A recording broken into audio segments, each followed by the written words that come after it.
You know, we had some interesting conversation, and some of his ideas really are the same ideas that I have. But a big thing on cost, you know, the new word is affordability. Another word is just groceries. You know, it's sort of an old-fashioned word, but it's very accurate. And they're coming down. What we did is we discussed crime more than ICE per se. We discussed crime, and he doesn't want to see crime, and I don't want to see crime, and I have very little doubt that we're not going to get along on that issue. We had a meeting today that actually surprised me. He wants to see no crime. He wants to see housing being built. He wants to see rents coming down, all things that I agree with. Now, we may disagree how we get there, the rent coming down. I think one of the things I really gleaned very much today, he'd like to see him come down, ideally, by building a lot of additional housing. Yeah. That's the ultimate way. He agrees with that, and so do I. But if I read the newspapers and the stories, I don't hear that. But I heard him say it today, and I think that's a very positive step. No, I don't expect. I expect to be helping him, not hurting him. A big help, because I want New York City to be great. You're a billionaire. You have a different address nowadays than you used to, but you used to call New York City home.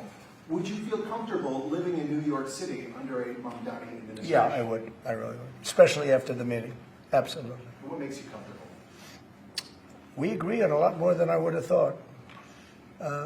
I think I want him to do a great job, and we'll help him do a great job. You know, he may have different views. No, I feel very